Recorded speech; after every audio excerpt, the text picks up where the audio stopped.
stakeholder value. This can be accomplished one way, by garnering more market share. The main threat of SAP is in its higher pricing scheme than its competition. Both, as mentioned before, Oracle and CAPSIM sell for cheaper rates. Particularly under the current economic conditions, this can pose serious problems for SAP as companies continue to look for cheaper ways to conduct business. Both Oracle and Microsoft, for example, are well-established brand names, which in itself might entice many customers to switch to either of those platforms over SAP in an effort to save costs. SAP must strive to lower its prices or it may face substantial loss of market share, which will ultimately drive the value of the stock down. Thanks for the SAP Financial section. In this section, we will discuss about Oracle Financials. One of the most important features of Oracle Financials is the integration between the Oracle applications and other external applications.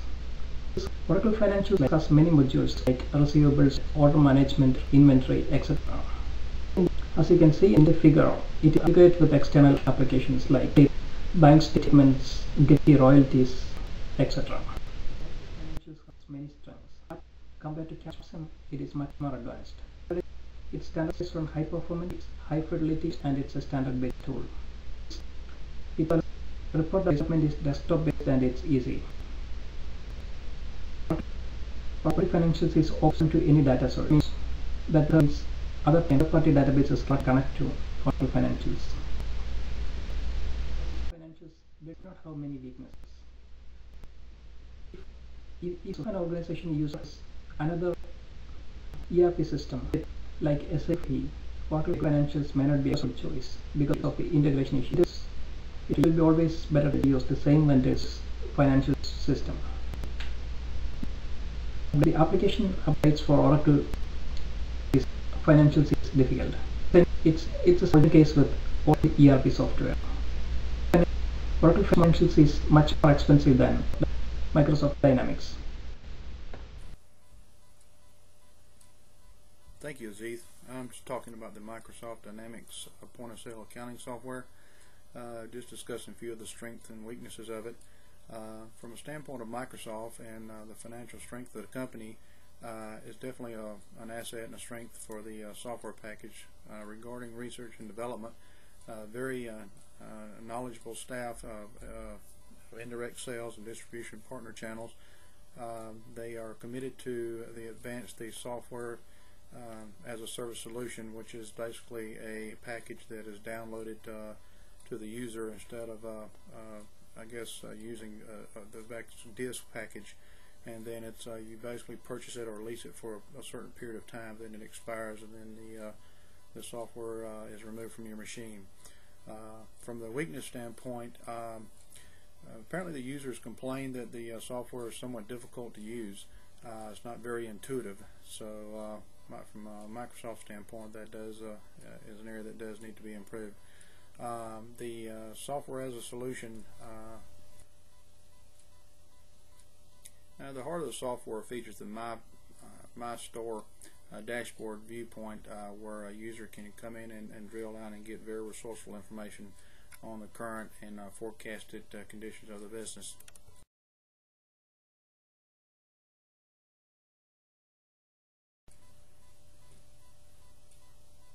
Among the many features of the Microsoft Dynamics point-of-sale module is the capsule reports, which offers daily sales forecasts and the top selling items within the business, so a manager can come right in there and drill down and see exactly what is and what is not selling and make his strategic adjustments accordingly.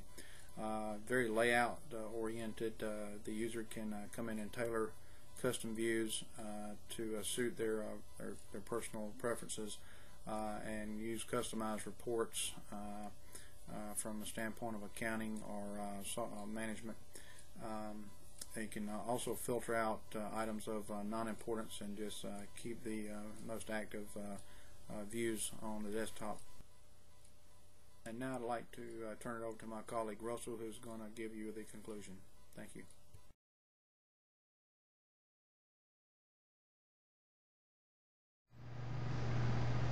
After analyzing all the products that we discussed for this presentation, obviously each product has its strengths as well as weaknesses.